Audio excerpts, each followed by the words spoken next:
Yeah.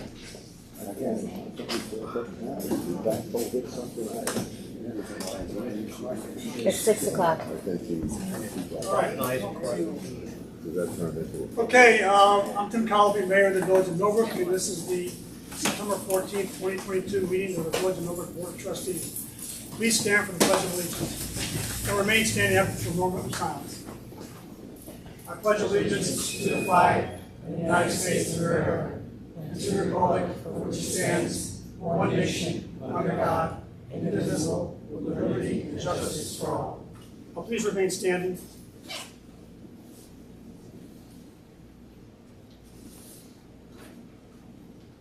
I'd like a moment of silence to remember the nearly 3,000 Americans who died in the terrorist attack on 9/11, including over 400 emergency workers, most of whom were members of the New York Fire Department, who rushed into the burning buildings and helped evacuate over 17,000 people. A moment of silence, please.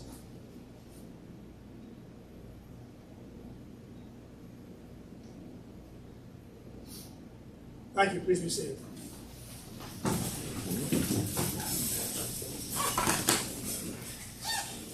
Sir, could you do a roll call?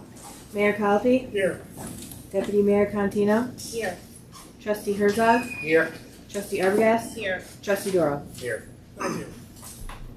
Before I go to the agenda, I just want to make a call out to those who made last Saturday's Community Day a big success. I want to start with the event organizers, Kevin McGrain, Seal Collopy, and Ashley Lemka, but also the many members of the community and organizations who manned displays or participated in the parade. And also thanks to the Millbrook Police Department for traffic control during the parade and throughout the day's events. So I think a round of applause is due to them. Nice job. Okay, thank you. Now for the agenda today, I'm going to do two things first and then we'll go to the regular agenda. So first, Jen Ray from the Dutchess County Commission on Human Rights is going to come and give us a 10 to 15 minute presentation of what they're doing in this area. And then we'll go to the Fire Department sign request. So let's first start with Jen from the Dutchess County Commission on Human Rights. Thanks for having us. My name is actually Jen Drake. I'm a member of the Commission on Human Rights. Jenna with Brave, the one who's been communicating and you organize this. Okay. No sweat. That's a good curveball. I'm not a resident of Millbrook, but I've worked in Millbrook for 17 years, so this is a community that's close to my heart. And I've served on the Dutchess County Commission on Human Rights for 6 years, and this is my colleague Lance Ringel, also from the Commission. Yeah, as she said, I'm Lance Ringel. I actually lived here in the 1990s, and I was the editor of your local newspaper. And I've also been on the commission for 6 years. And I want to talk briefly about the commission and also have Jen talk about what we're up to. So the Dutchess County Human Rights Commission wants to come to village and town boards such as this one meetings to introduce ourselves. We've been around for 6 years, but we need to at this moment in time because there's so much division between groups in this country and our county that we want to help. We're here to help address that. Sorry? Yep, sure. Just don't go into government. Right, and we want to develop a close relationship with all the local working entities within our communities and government entities, and we want to know how we can help you. So who are we? The commission was originally established in 1984 and somewhat discontinued in 2010. In 2016, County Executive Mark Molinaro and the County Legislature re-established it. And there are 15 members of the commission, 1 county employee, our wonderful executive director, Jody Miller, and 14 volunteers like Jen and myself. We're appointed by the executive and legislature for 3-year terms with possible renewal for a 2nd term. And we want to stop right here and say we really welcome applications for the commission because we want the commission to be as diverse in so many ways, including geographically, as it possibly can be. So if after hearing this you're interested, please go to our website and apply. Thank you. Our mission is fairly simply stated, defending human rights, bridging differences, and embracing diversity. Our role and purpose under the local law and resolution that established us is to foster mutual respect and understanding on all racial, religious, and ethnic groups, educate our county's communities on issues of human rights, address discriminatory practices as well as tension and conflict and help to resolve them, and organize and participate in community activities and events to build goodwill, develop programs to enhance inclusion, embrace diversity, and acting as a bridge to other resources, including the New York State Division of Human Rights, which I worked at in the 1980s. I want to make an important point and then turn it over to Jen. We are not an investigative body. We have no enforcement authority. We are butting up to a lot of other stuff, as Jen will mention. But if you think you've been discriminated against under the state human rights law, by all means, call us and we'll make a referral for you to the people who can help, specifically on your complaint. With that, I will turn it over to Jen. Next slide, please. Thank you. So I'll talk a little bit about what we actually do on the commission, and that falls into a couple of different buckets. So the first is that we host educational programs. Over the past year, we've been involved with the Orange County and Ulster County commissions, jointly putting on a series of Zoom speaker events focused around combating hate in our communities, because we have seen a rise in hate and bias incidents in the county and in the region. We've also hosted things like bystander intervention training, which really helps people to intervene when they're seeing somebody being targeted because of their particular characteristic. So these are some of the ways that we're trying to raise the profile of human rights issues in the region. We've also engaged in a series of events, public events. One of those was what we call our 100 Cups of Coffee initiative. And those began in the city of Poughkeepsie, and those really brought together, the goal was to bring together people of different backgrounds to have conversations around specific topics with the goal of fostering mutual understanding. Of course, we believe that we're all more similar than we are different, even where it doesn't look that way. And so this was a way of kind of building a sense of community and fostering that trust between groups. And we held 16 of those sessions, including one focused on building relationships between the police and the community, just to try to bridge differences. These listening sessions, these we held around the community, including one here in Millbrook at the Lyle Church. That was in our kind of first year or two when we formed, with the idea of really hearing from the communities around the county what the specific issues were. You may remember at the time there was an issue here in Millbrook where some rainbow flags had been torn down from some of the storefronts along the street. That was one of the issues that we heard when we came to Millbrook specifically. And then there are other ways that we try to engage the community.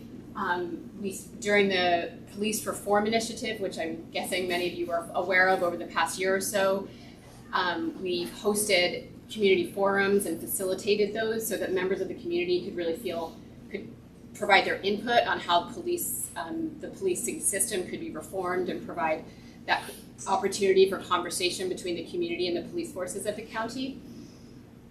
During the the early days of the COVID-19 pandemic, we helped to host educational webinars with the Commissioner of the Department of Behavioral and Community Health.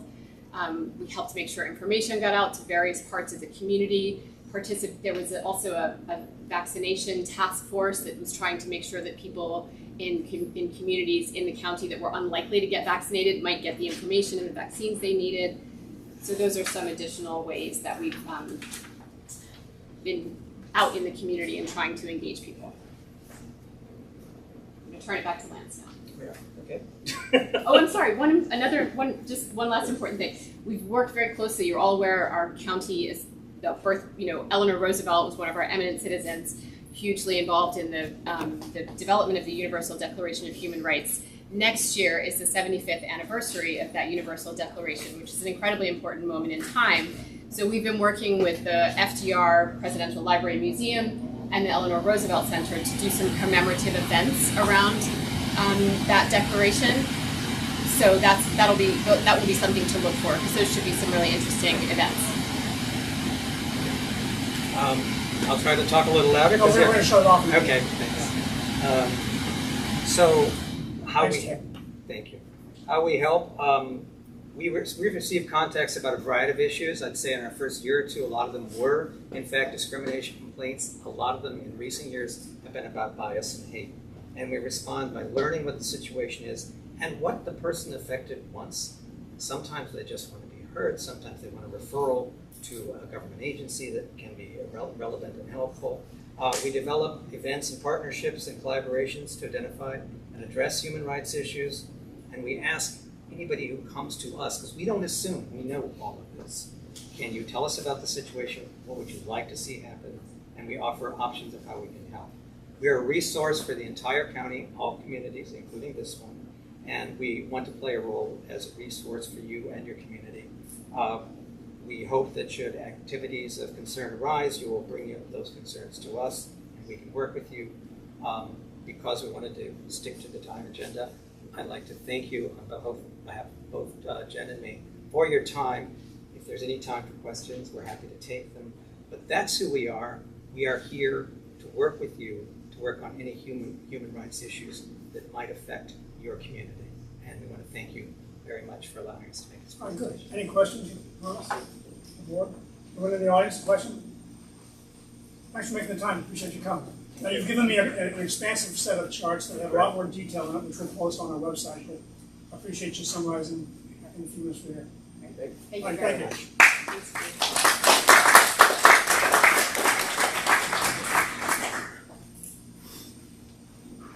much. Okay, so for the sign, the fire department sign, I wanted to do it the following way. I want to start off with Josh discussing the legal issues we've been discussing regarding the sign and whether it's allowed in the village. Then, as I promised last meeting, I worked with the deputy mayor as well as Matt and Ted on coming up with a set of conditions that we would apply against the sign if we agree to it. And I would then, since it was just the mayor, the deputy mayor and I, with Ted and Matt, worked on this, I've not shared it with or discussed it with the rest of the trustees. So then I would like them to make comments, questions, or have concerns about that list of conditions. And then we would have public comments regarding this discussion. And after that, I would make a motion for a resolution and put it to a vote. So that's the schedule. All right, okay? All right, so with that then, Josh, I'll give you the floor since there have been questions from a legal point of view regarding the sign. Go ahead. Okay. Now, does he need to stand up here so we can? I could move the camera or he can move. Doesn't matter. All right, so we just sit there? Sure. Okay, fine. All right, good evening, everyone. Just speak loud so the people in the back can hear. Sure. The board asked us to look at the various legalities surrounding the proposed firehouse sign, and the firehouse itself is an independent entity of the village, but that's actually not the case. When we think of towns, under New York State law, New York State town law, towns like the town of Washington, town of Pleasant Valley, town of Poughkeepsie, can form their own independent fire districts. Those are separate municipal corporations. Villages are different. Under New York State village law, the villages can appoint a board of fire commissioners to oversee the fire department. But even when they do that, all the decisions that the fire commissioners make about purchase of apparatus, even personnel matters, financial decisions are subject to approval by the village board of trustees. When there is not a board of fire commissioners appointed, the board of trustees essentially is the board of fire commissioners, makes all the decisions. So in this case, the village absolutely has the authority to approve the sign with conditions if necessary. There's another issue which you asked us to look into, and that is a municipality like the village of Millbrook subject to its own zoning code? Well, your sign law says that it's not, and there's also case law in New York State. There's a pretty well-known case, City of Rochester versus County of Monroe, that says basically the answer is no, they're not. It's subject to a balancing test in deciding whether or not the municipality is subject to its zoning code or its sign law. And among the factors that are weighed are basically, does it serve the public interest, right? So here, the sign, in furtherance of the mission of the fire department, public health and safety, fulfilling its mission for fire and rescue services to the community, clearly, in my opinion, falls within the gambit of public interest. So therefore, the village zoning code, particularly the sign law, would be inapplicable to your determination. That doesn't mean you can't impose conditions and vote on it tonight in a motion, but that's our opinion. Okay, any questions from the board about this from a legal point of view? Yes, Mike. A quick question. Buffy was kind enough to send a guide around of municipal law that comes previous goes to signs. Could you speak up, please? I'm sorry.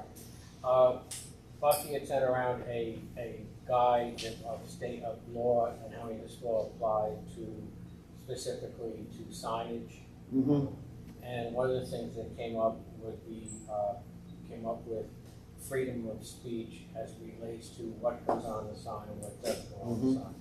Do you have anything that you wanted to clarify in terms of what our role or what our limits would be as to what goes on the sign and what doesn't go on the sign, if there are any? So that doesn't affect your approval, right? Approving the No. sign. But in terms of going forward, I mean, it's pretty obvious stuff, okay? It's going to be hate speech, political speech, things that you want to stay away from in that nature. But this is informational purposes only, from what I understand. It's public service announcements.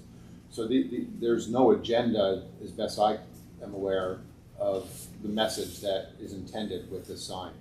So I don't think you're going to have an issue there. You of course, can approve or disapprove of the content of the sign. So if there's a protocol set up where maybe it's a good idea that there's a liaison, if there isn't already, with the fire department for some board, some trustee to have some interaction with the fire department over the content of the sign and other things. That might seem that be a. Well, we have a condition that says that the board has to will take action if there's any disagreement or Yeah. or, You can do that. satisfaction with what they're putting on here. You can do that. Okay. Thank you. Any questions from the board? I have one. Yes. So let's say we all agree on these fire department sign conditions, and then years go by and there's a new board and they come back and say, we want to light up the sign. Can they go back and do that with a new board and get new conditions? They could apply to the board and ask for changes if they wanted to. There's nothing preventing them from doing that. If you're going to vote on this tonight, I recommend that this language, these conditions, be incorporated into your approval in the form of a resolution, so that there's a record, and we'll, like anything else, you're going to hope that the future trustees will be aware of this and it's in the record and they'll refer to it. So if changes are made, that without permission, you have some mechanism in which to go back to the fire department and enforce exactly what's been approved. Any questions from the audience regarding Josh's presentation?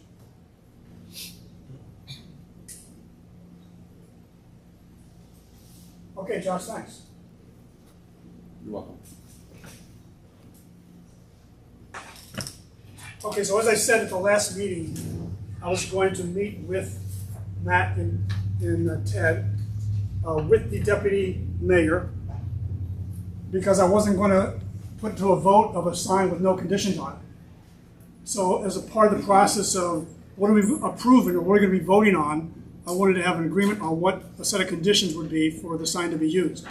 Now, as I said, because of the open meeting law requirements, only myself and one other trustee can have a meeting to discuss it. I can't have a meeting with 3 trustees, 4 or 5 trustees, without it being a public meeting. All right. So this is the first public meeting discussion with the full set of trustees regarding the set of conditions. Now, the last meeting we had with Ted and Matt and Vicky was on Thursday. I summarized the conditions. I sent them out to the trustees for their awareness. And when we posted the agenda on Monday, we had a hypertext link to these conditions as well. All right, so some level of advanced notice, but for most of you, maybe this is new news. So let me just go through the conditions that we've agreed on as part of the process for deciding whether or not to approve the sign. So the first one is they've agreed to reduce the sign by 37%. The proposal was 4x6. They've agreed to reduce it to 3x5. That's to make it consistent with the signs used by the Millbrook schools. They've got metallic letter signs out there, and they've got 5 lines of print. There's no reason why a 3x5 sign wouldn't satisfy their needs, and this just makes it less obtrusive for people. There will only be white typed characters on an unlit background. There was concern that there would be a not lit background, so we're going to have that as the requirement, which will reduce the glare and will reduce driver distraction. There will only be static messaging, no flashing or scrolling to multiple pages. One page, and it won't be going back and forth. It'll be static. Again, to simplify the messaging. No animation, pictures, or graphics. And come dusk, from dusk to dawn, the intensity will reduce by 10x to reduce the issue concerns with nighttime light contamination. Now, on there, I also got to note that we'll have a 1-month checkpoint if we approve the sign. That after it's been in works, we're going to go have a 1-month checkpoint to see whether the 10x reduction is adequate or whether we actually have to come back and decide to shut the sign off from like 9 p.m. to 6 p.m. Okay, so that's in the condition as well. To ensure conformance to the agreed conditions, only Matt or Ted are authorized to make changes to the signs. It'll only be those 2 people that we look to ensure conformance. The sign will only contain fire department related information, such as fire department events, emergency information, or member info. All right. The village board can update restrictions, as Josh just mentioned, at future time based on any requested changes or any concerns that have been brought forward to the board regarding the sign's use. And again, that's to ensure conformance to agreed conditions. And that the contractor has agreed to reuse and recycle as much as possible. Now, the sign's going to last between 10 and 15 years. Based on what I see on the internet, based on proper reuse and recycle requirements, they can estimate recycling about 90% of the material hardware in the sign. All right, so those are the conditions that Vicki and I worked out with Matt and Ted. So first I'm going to turn to the board and ask if you have any questions or comments about these conditions. Or if you want to make additions to it. The 1-month checkpoint.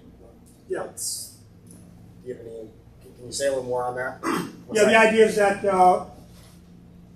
I really don't know what it's going to look like when the intensity is reduced by 10x, all right? And I'm concerned if it is something that causes night glare, I want to come back and reconsider this, whether or not we should just shut the sign off at night. Again, it'll be a board decision, a board vote. And that'll be after we've seen it in action for a month. Is the 10x reduction more than the automatic reduction? No. That is the automatic reduction. It reduces to about 10% of its full brightness at dusk, automatically without any input from us. So the question is, the question was raised, do we want the sign to completely turn off at a particular time, like say from 9 at night to 6 in the morning or whatever hours the board would like us to do? And I asked, could we let's just see what it does for a few weeks first and see if it's going to be an issue. And if it is, then we'll address it. So we'll take a trial run for a month and we'll see. Okay. All right. Mike, Buffy? No, not at the moment. Quick question. Yeah. So the sign can still have full color and all of that. You're not like getting a different sign that just is limited to a matte background and white print. We asked Nancy about that. She was going to give us some figures. Barring that, and it's not even the difference in cost. The lowest millimeter you can go is going to be 19 kings out there. You'll be seeing bulbs. So they're pretty much almost discontinuing those. So there's not a So you monochromatic No, version of that. not in an option that So like the you capability show the will be board there, as far but as clarity just wondering. and everything goes. But you still can just use the white and black.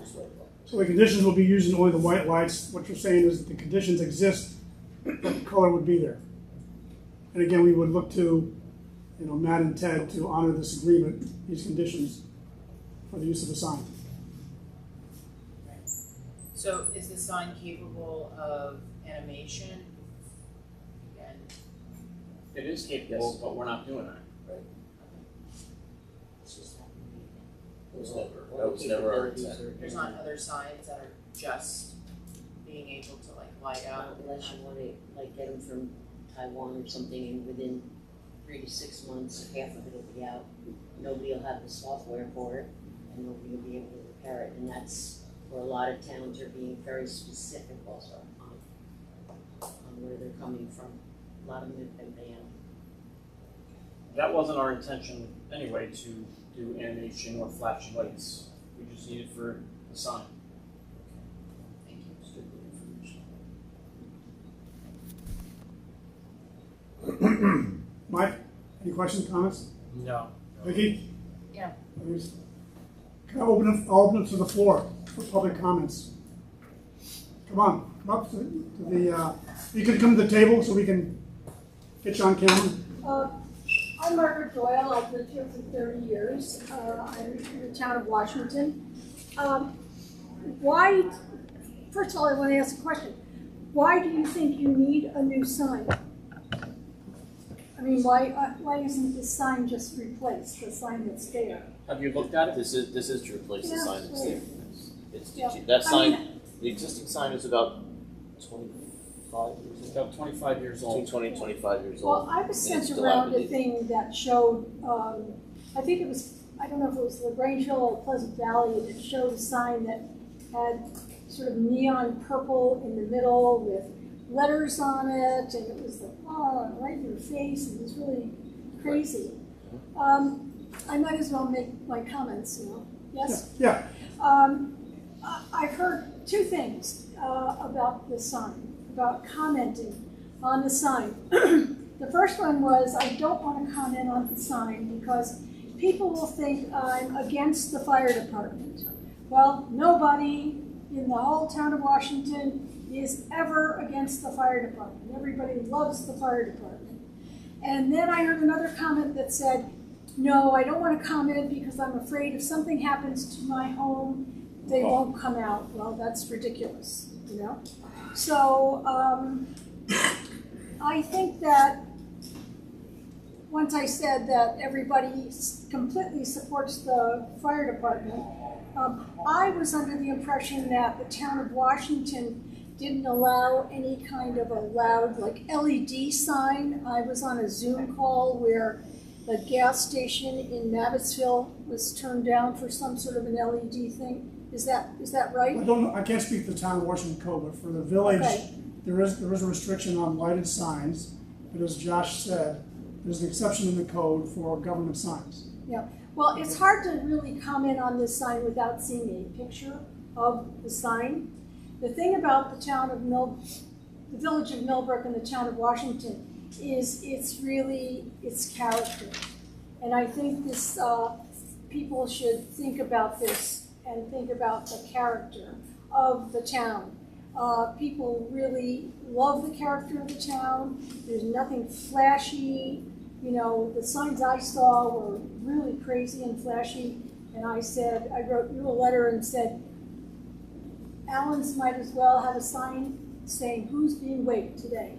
You know, it's just crazy. So I would hope that the sign will blend in with the rest of the signage and the character. That's why we're trying to take the things that I also hate about those electronic signs that you see all around the county and restrict it so it looks as much as possible like a magnetic letter sign. It's not pulsating, there's no colors, there's only one color, it's white, all right? There's no images in the background that you see on so many signs. It's very simple, straightforward, it's a fixed message. It's not scrolling to multiple pages, all right? The message fits on one page or they can't fit it on there. So we're trying to do everything with these conditions to make it look as much like a magnetic letter sign as possible, with the additional advantage of having the fire department not having to go out and manually change the letters on the sign, which was their initial request for justifying it. So it's a sign you do This is a copy. electronically. This is a artist rendering of it. You're welcome to take that. Is that the white letter on Yes. the black background? Yes. Okay, fine. It's pretty representative. We've all seen it in line. Yeah. And again, it's unlit background, it's not a lighted black background, all right? And again, this is to reduce the level of glare that comes from it. Thank you very much. Okay. Other comments? Yes. I'm Lee Cornell. I've lived in the village and later the town of Washington for 35 years. And this was really an education. It was an education tonight to hear about the government aspect of it, the legal aspect of it. But it was very educational for me to look at the code. There's 43 pages, at least that's the way it prints on my printer, of code for the village. 1/4 of it has to do with signs. So this is 1/4 of the whole code deals with signs. And what I heard was that it took a group of citizens and maybe an expert from another village. About 2.5 years.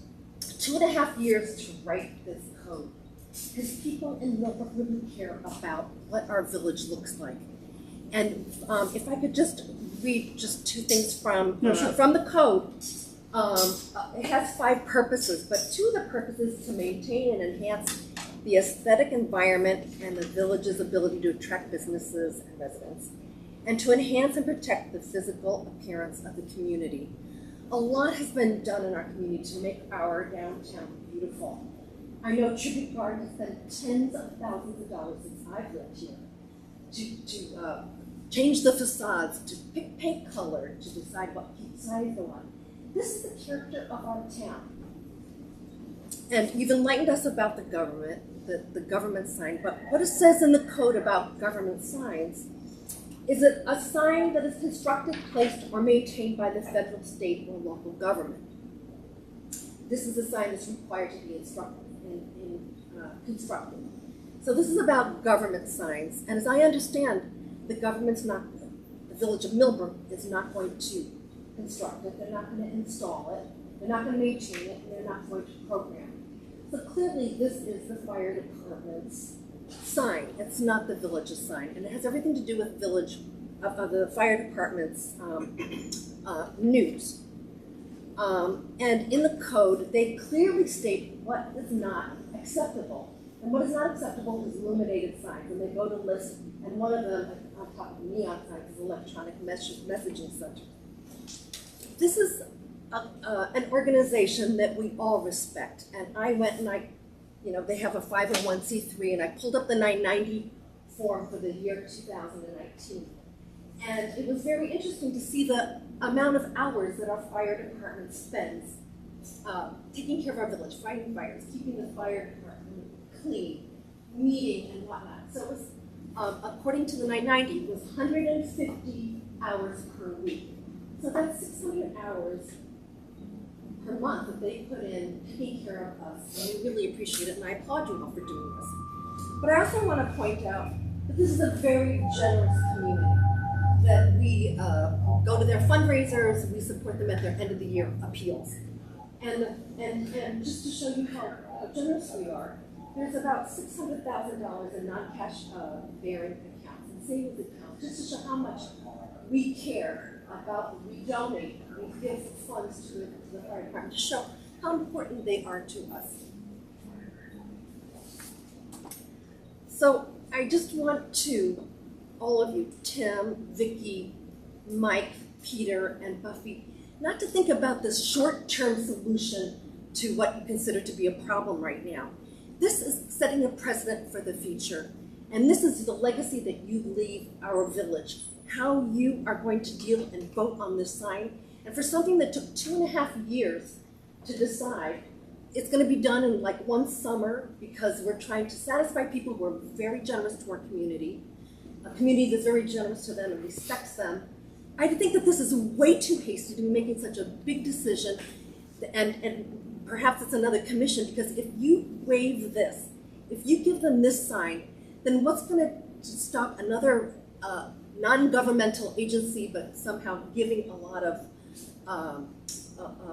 services to our community, whether it's the schools or the village hall, the town hall, the library, the DMV, the VFW. What's going to stop them from wanting to say, well, we do the same thing. We do good works. We have volunteers. So I would suggest that the fire department look for a similar sign to what they have right now. They're magnetic. For those 600 hours a month that are donated for these volunteer hours, that I don't know how long it takes to put in a magnetic sign something that's easier to maintain.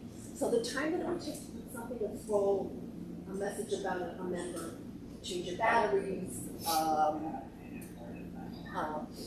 Happy New Year, Merry Christmas, these are other ideas that Matt said that would be on the sign. I mean, how long is that going to take? Is it going to take half an hour for the magnetic sign to have one line? So it's a cheap alternative. It's not $25,000. It doesn't have any environmental impact. And I challenge that number about the 98% sign of it, sign being recyclable. Maybe that's the electronic component. But I'd like to know about the glass, which has the LED embedded into it. But that's something I can ask the sign person. But this is your chance. I say vote no or postpone it, because this is too important to just say a compromise is good enough. Thank you. All right, thank you.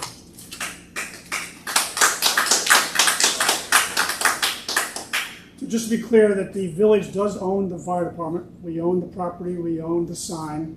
It is a village property we have. Okay. So you're gonna, this says you're gonna maintain, buy, and construct the sign. That's what it says in your code. We're gonna what? In your code, it says that for a government sign, a sign that is constructed, placed, or maintained by the federal, state, or local government. Right. Yeah, So, and the fire department is part of the local government. It is the local. Well, I'm just maintaining, this is a slippery slope. Okay. And it's your choice of how you want to ski it. All right. Other comments, please? Yes, Mike. Yeah. My name is Mike Lang. I live on Merritt Avenue in Millbrook. A lot of people know me. We've been around here for around over 60 years. And we all know full well how well the fire department as well as the rescue company take care of us. And we depend on them for a lot of things.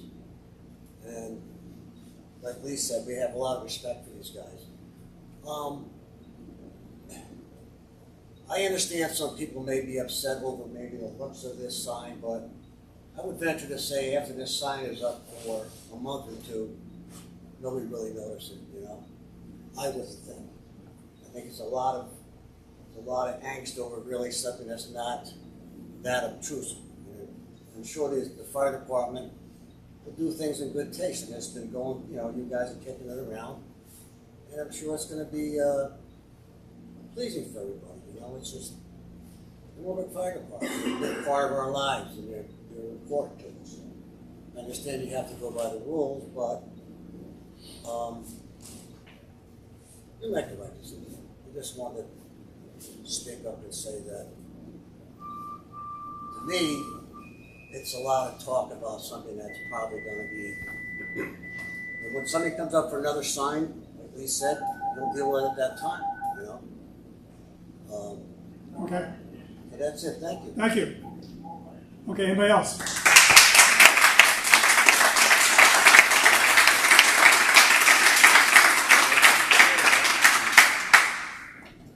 We're not going to rate by applause, but that's all right. Go ahead. Yes. My name is, and they do it in good taste. They're always there when you need them, and they're volunteer. They don't have to do it. They do it because they choose to help people.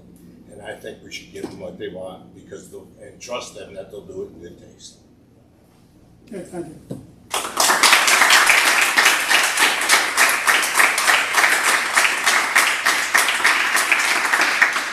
Anyone else? Kevin would like to know if he could call in to say something, because he can't be here because. Sure. So. Call to my phone. Sure. All right. Kevin McGrane got sick at home, and so he couldn't make the meeting. We'll try this.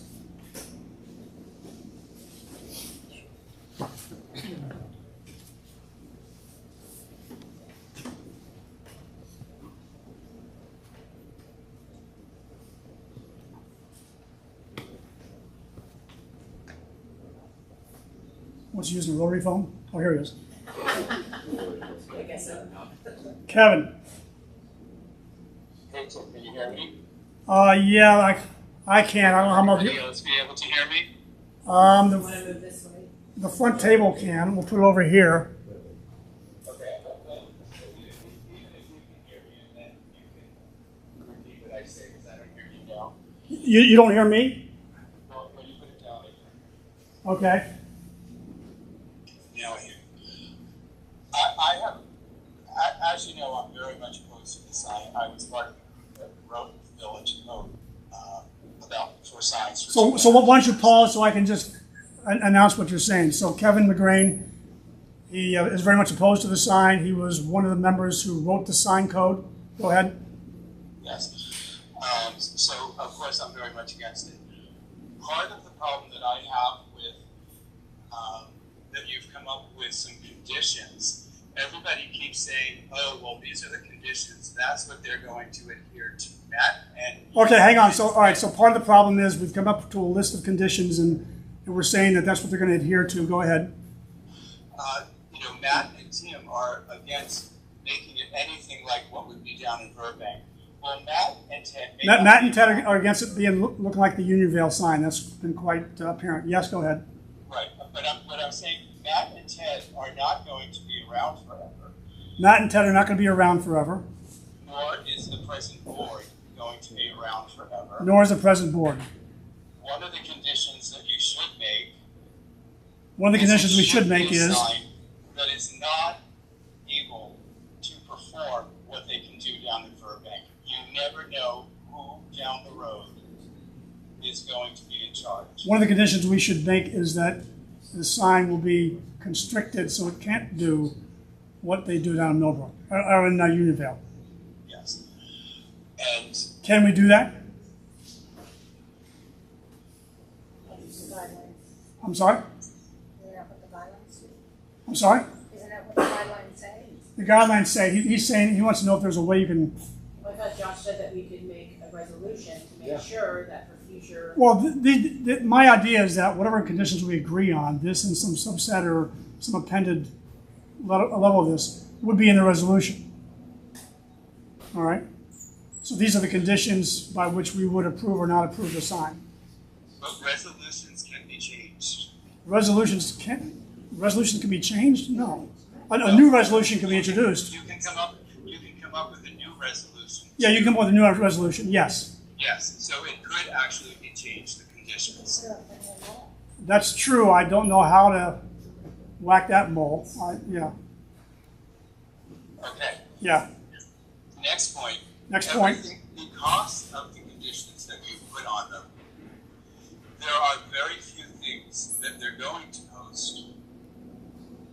The cost of the conditions you're going to put on them, there are very few things that they're going to post. No. Because of the limit that you're giving them of what they can post. Yes. All of that can be done on social media. All that can be done on social media, what the conditions are, right. Okay. What on there needs to be on a sign permanently. What on there needs to be on a sign permanently? Yes. Okay, I have to say this is very difficult to do it. Yeah, this is. So please tell everybody this is confusing. Again, I would like to say people do support the fire department. People do support the fire department. The last two speakers made it sound like, again, that people, if they don't support the sign, don't support the fire department. The last few speakers made it sound like if they don't support the sign, they don't support the fire department? Yes. I don't know if I agree with that, but okay, that's what you said. Okay. Okay. And I've heard other people say. And I've heard other people say. The reason why they would want this sign is because we don't have a local paper. And the reason why they want the sign is because we don't have a local paper. There's a reason why we don't have a local paper. There's a reason why we don't have a local paper. Supported it. Everything is done on social media. Because everything is done on social media. Yes. I believe we have a local paper. It's the Millerton News. Not that anybody reads it, but I mean, that is our local paper. Well, then there you go. The fire department should be connected with that. The fire department should be connected to them. Okay. For their information. All right. Along with the village website.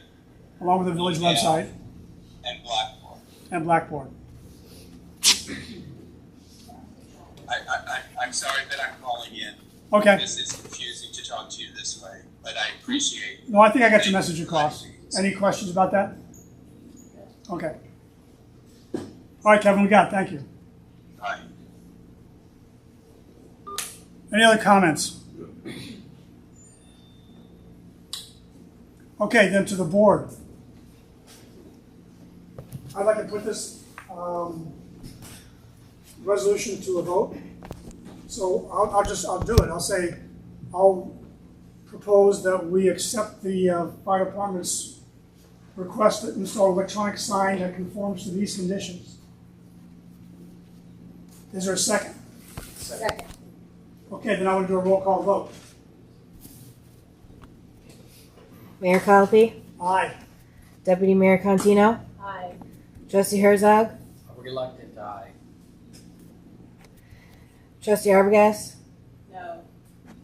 Trustee Doral. Aye. Okay, 4-1, the motion passes.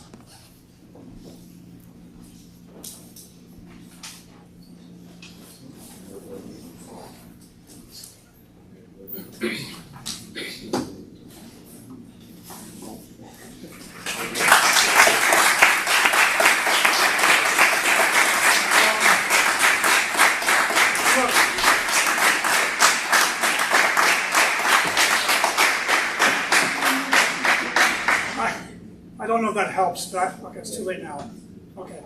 I think we should accept we went through a process. It was painful for all parties involved.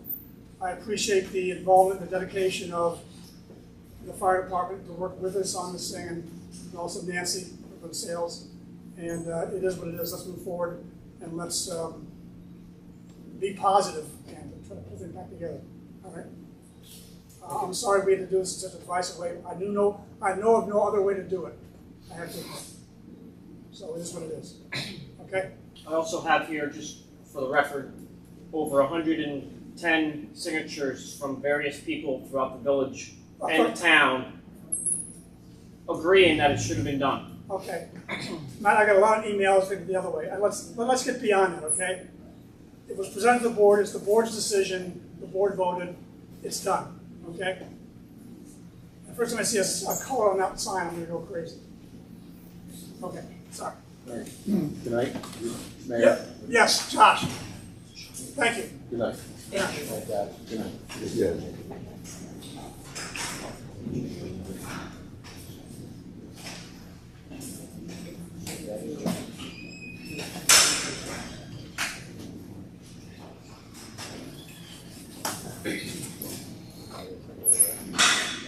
Thank you.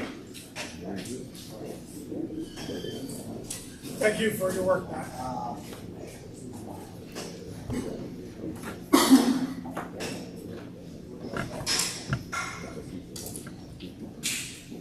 All right. I want to go back to the regular agenda. Everybody's left. We're gonna be quick, right? It does surprise me. We had a resolution to spend $7 million of Nobody village cares. money in. Nobody cares about this. That's all right. Everybody moves, just saying. They should, because when it's not there, you'll have a lot of big problems. Yeah, right. Exactly. Just saying. No doubt. A lot more problems than a sign. Yep.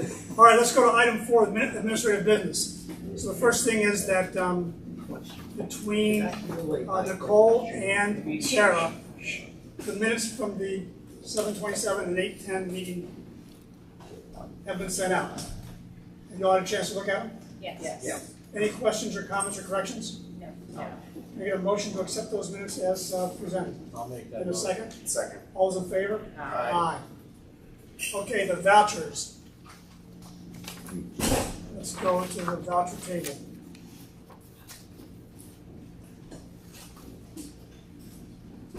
All right, the totals are $174,437.70. You see the breakout between the different funds, including a final of $4,600 for the retaining wall and a transfer from our Millbrook restoration account to cover some renovations that were done by Zach at the on Front Street of $20,000. Now, I've given the hard copies to Deputy Mayor. There's the first list of 108 vouchers this month, a lot of vouchers. And also there's a second package there That includes the payment we made last month for the loans, the annual payment for the oil spill and whatever else we got in there. Yeah, I think the truck payment or something. Right. Yeah. Those payments for against the grants, not the grants, The bands. the bands. Thank you. That's a package there. Yep. So I need the trustees to review and approve those. And of course, if you don't want to look at the summary, the packages will be in the office tomorrow. Any questions about the notes? First of all, I want to say thanks to True Garden because they gave us a $10,000 donation towards both the sidewalk replacement activity as well as the backboards on the tennis court. And Bob, just so you know, that money needs to make its way out of your budget over and against the donation. No problem. And likewise, the second thing is $7,700 is also being thrown against your budget temporarily for the payment to fix the Flagler Monument. And this is something that damage was done years ago. It was fixed probably a year and a half ago, and they just submitted an invoice. And we received the insurance payment probably 2 years ago. So we just needed to make the journal adjustments, and that's between Sarah and Karen. Just so you know that. Thank you. Any questions about the vouchers? No. Can I get a motion to accept the vouchers? I'll make that And a motion. second? All those in favor? Aye. Thank you. Okay, Deirdre. Hi all. Hey there.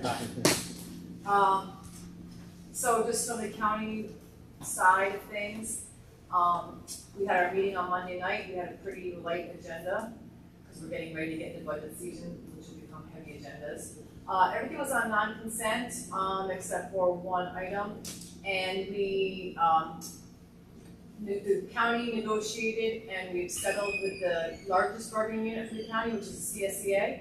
And they overwhelmingly ratified their portion of it, and we accepted the terms of the contract. So all the CSEA and non-union benefit employees are all under new contracts. They've been signed, and they'll of course go into effect in January. The details of the contract I can give you if you're interested. And then also for the Dutchess Community College and educators, their contract was voted on and approved in the legislature on Monday night for the full-time, the Dutchess United educators, and the part-time. So all those contracts we did this month. So it was a heavy lift, but it was more at the beginning of the month than it was at the meeting. It was just kind of a road vote at that point. We've done all the negotiations. So both were ratified by their bargaining units overwhelmingly. I think over 3/4 on each of those, so that's good news. Nice. And then I'm just coming with the good news that we've got some money for the village. I'm not going to steal anyone's thunder. I'll let them go over the details. No, you're welcome to steal the thunder. You deserve it. Go ahead. So, of course, Mike Herzog applied for the CDBG, Community Development Block Grant, and was awarded $100,000 for sidewalks, which was great. Thank you for applying, because without applications, you don't get funding. And secondly, when the original MIG grant, the Municipal Innovation Grants were awarded, you will probably noticed that Millbrook Fire Department was left off. Chief Bownas and I were able to get together and reach out to the county executive's office and work in conjunction with them to get the grant application re-looked at. And it was re-looked at, and we are proud to say that Millbrook Fire Department was awarded $200,000. So that's really big money for them. And Ted will give you details, of course, of that grant funding and how they're going to spend it. And then lastly, when I was here last month, I talked about the Veterans Micro Grants. And although it's town, the VFW post applied, and they were awarded $12,000 to update uniforms, flags, and bugles, I think. So this month we brought $312,000 back to Millbrook, so that's a really good month. Thank you for your work. Everyone, thank you for applying, and I'm just glad to advocate, especially for the fire department. Very good. And your sidewalk. And the sidewalk, and that's big money. It's great. And that's the first, by the way. We'll be coming back on an annual basis to keep that process going of updating sidewalks in the village. Yes, yes. And I know Mike's been successful in other community development block grants, but again, without applying, you don't get the funding. So So while we're there, Mike, can you comment about the sidewalk grant? Yeah, at this point, I also want to, Tim's being far too modest because while I tried to initiate this, he sat down and we did basically did the grant together by going over it, and because he has far better computer skills than I do, he was able to make sure that we submitted electronically, that we said exactly what he wanted to say, and that it all went in just the way it was supposed to. So it really was a joint effort, and I appreciate his help greatly. You're welcome. Secondly, I understand also that from the VFW, not doing any communication with a particular member, but when I was reading the grant itself, they also mentioned potentially using some of the money for hometown hero banners. And I don't know if that's going to be ongoing for them or not, but I've actually had one or two inquiries from residents about that program. So if they're going to take it up, that would be something that the village would have to, of course, weigh in on whether they want to. All right, they'll have to come. Actually, I talked to a person about that. I want them to come to the board with a proposal that we can discuss and decide on whether we want to do them. Yeah, but that's something that apparently has spurred interest in the past. I know that Sarah had come to us with that proposal some years ago, so that's part of it. And in terms of progress on the sidewalks already, we had a walkthrough with Renia Engineering, and we looked at the sidewalk specifically. They're going to come up with much more detailed plans than necessary for the application, and those detailed plans should be done by the end of the year, and those have to be submitted back to the county for approval and to the state DOT for approval as well. And work would start contingent on those approvals being done, and then of course going out to bid and a number of other steps. So construction will not be initiated until sometime in 2023. Just so people. Yeah, just because we have the money, it's a long way between there and when the concrete truck shows up. So right, exactly. We got a lot of work to do. But Mike, I'm counting on his expertise, having done the work there at the stoplight to help lead us to a successful start. Fingers crossed. Fingers crossed. That's all I can ask. Thanks. Ted, you want to comment about the big grant? What you're going to do with that? So the fire department was awarded $200,000 through the big grant from the county.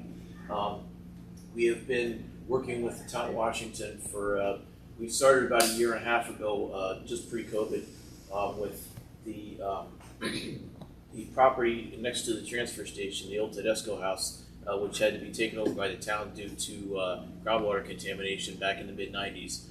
So the town owns the property, and we've been using the house, the vacant house there for training for about 8 or 10 years now. And unfortunately, it's dilapidated and falling into disrepair to the point that I'm reluctant to put personnel in it for training anymore at this point. So I requested to the town, could we demolish that house and put a permanent training prop of some kind there for us to do our monthly, weekly training.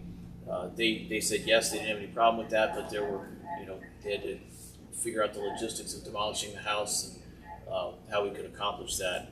So the fire company had already voted to assist the town to split that cost with the town and then investigate the possibility of building the training props. So that's what this grant money will be used for. Great. They ran into a snag because they were told that it has to be remediated first. Of course. Yeah. It's not that old of a house. It was built in the late 60s or early 70s maybe, so I doubt there's much need for remediation beyond maybe mold. So they have the funds now to proceed forward with that, and I've been in contact with Councilman Audia and Supervisor Safari, and we'll work with Highway Superintendent Spagnola. Will the 200,000 cover the total of what you're going to do? Yes, oh, good. Probably more than. Yep. Great. Well done. Anything else you do?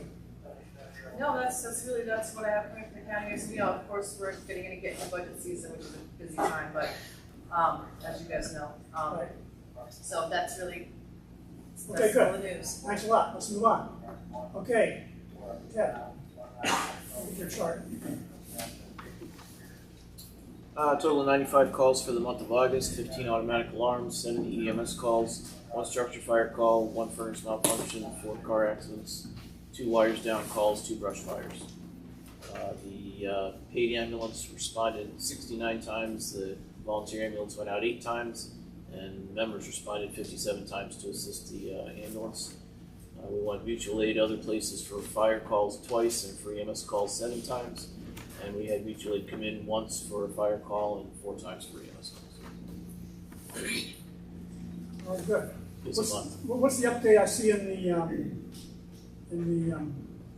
list of invoices? Was a repair for the apparatus? Was the apparatus damaged? It was like a $17,000 charge for. How much? I'm sorry. Oh, is it in the vouchers? Yeah, the vouchers. Okay, so that was back in April. We had an accident with one of the engines. Oh, it's way back there. Yeah, and the payment, the insurance company made the payment direct to the village, so they're just reimbursing the. I see. Okay, fine. They paid that voucher out of the insurance. So the new apparatus is working fine. Yes, all the repairs have been made. Everything's good. All right, good. Got the truck back. And I assume you heard about MVP's now got a place to reside on Stanford Road. They have a handshake agreement, and they're hoping to go to lease at the end of this week or beginning of next. Right, so you all know the problem with MVP, they got kicked out of the Nets for location. They found a place on Stanton Road between the bridge and 44. If you go from the village out. Spagnola Plumbing. The old Spagnola Plumbing. Josie doesn't know that building. Louis did. Oh, okay. Different Spagnolas. Same family, wrong wrong business. But when I said that to Joe, is that your building? He says no. He didn't say Louis owns it. Okay, anyway. They were competitors. They're still bad blood. Now, according to Ed Murray, I called him. He said that they had a permanent location there. But Margaret Schneider just told me that, well, that's still temporary, I understand. So I don't know what's going on there. If that's working for another place or not, but anyway, that's where they are for now. Okay. And My understanding of it is that location is zoned commercial. That's what Joe said. And they can basically do what they want there. So I don't know. But anyway, and there's no neighbors to complain. The near-term fire or problem was taken care of. But whether that's a long-term solution or not, I don't know. But it's nice and close to the village, so I'm happy with the location. Okay. All right, good. Matt? The only other thing I wanted to mention to the rest of the board that I emailed the mayor and Vicky about is our cold water pump went, which was originally installed in 1998. It rusted on the out from the bottom. So John Manzi, Mobile Plumbing and Heating, is ordering me a new one, and hopefully we'll have it within a couple weeks. What are you doing in the meantime? It's still running. It's still just, working. It's still working. Dripping It's a little bit. still dripping. Yeah, all right, fine. As long as the water department doesn't notice, we're fine. Yeah. All right. Any questions for Matt or Ted? No. Okay, thanks, guys. Thank you. Okay, Jared called me this afternoon and said he had to go do an emergency shift down in the Highlands, which is his other job. So he just gave me the report. Basically, you can see, as expected with the middle of the summer, and with him being out for, I think, a week and a half, there's a very low number of incidents for him. 42 is like less than half of his typical.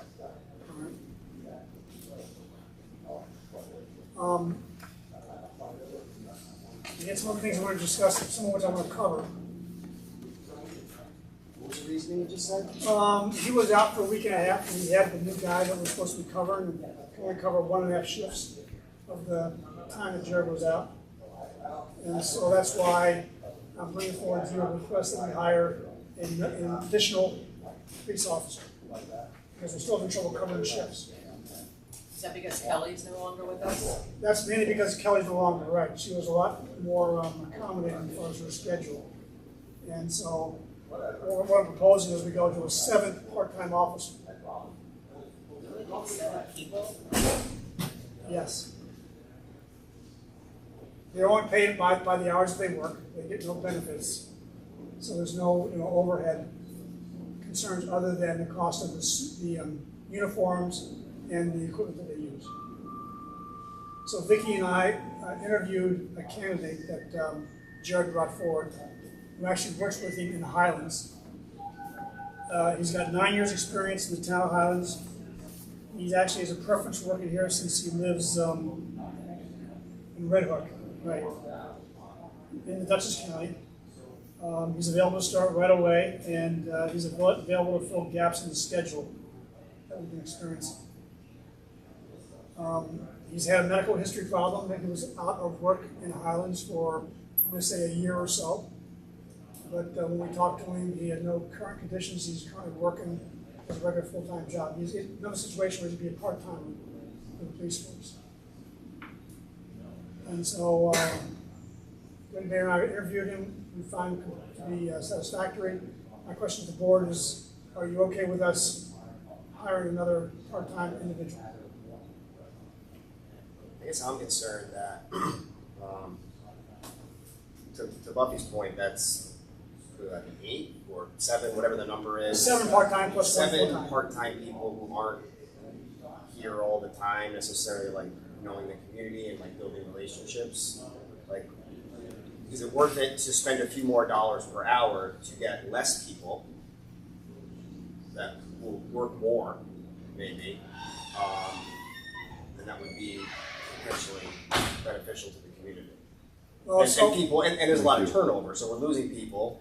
We had 13 tickets in June. We had 3 in August. Right. It wasn't for lack of people being in Millbrook. August was packed. So I'm not sure what's going on.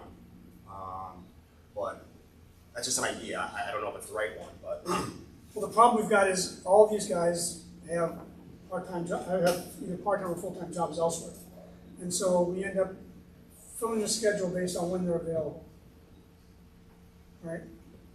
And it's because we don't have any resumes that have said, hey, as soon as you get an opening, we like a job.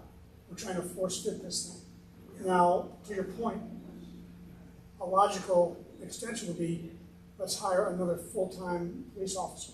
The problem with that is, when you go from part-time to full-time, then you're talking about benefits. Medical, retirement, all those kind of vacation, that kind of stuff. Which adds about 15 to 20% on top of the cost of having an officer here. So while that is something to consider, it comes with a high price tag. Yeah, It certainly helps us covering hours.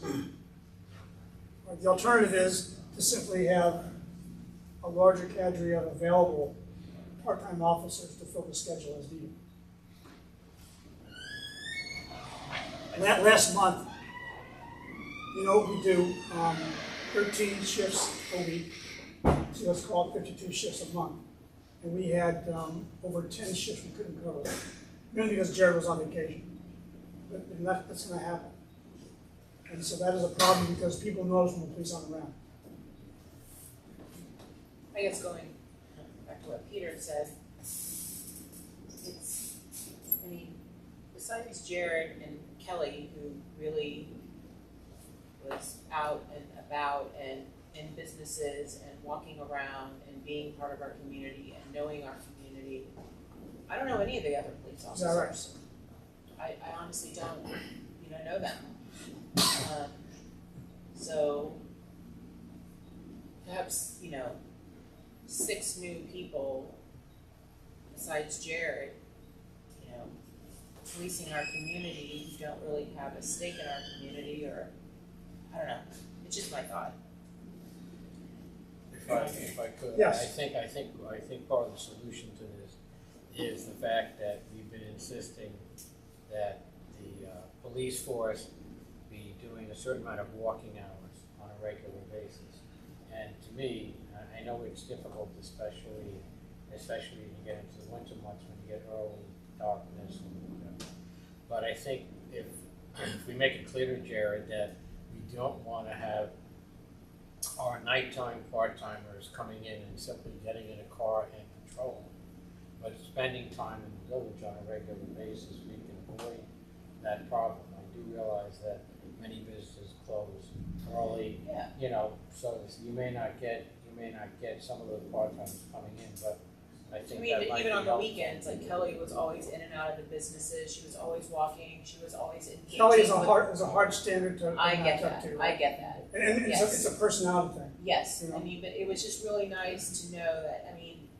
She would be on, the street corner or in a business or, just engaging with the community, which I think, it was just she was great at that. We've had discussions with the police about this as part of the Reformation thing, get out there and meet them. And even offered to, give them money for buying coffee so they have to walk into stores and things.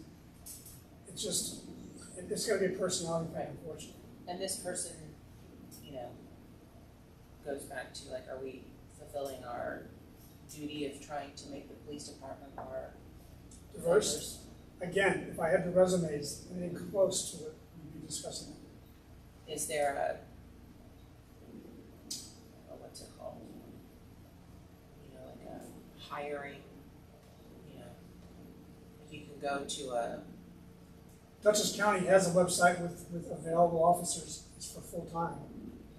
Okay. Part-time is a hiring agent for police officers. Something like that. Sarah? Not that I'm aware of, not for part-time. I did have a conversation with Jared about this problem of filling shifts, and I don't really know why, what happened with the other 4 part-time officers, but the 2 recent hires are subject to a 6-month probation period. 1 year. Yeah. One year. 1 year, right? I believe so, yeah. That's right.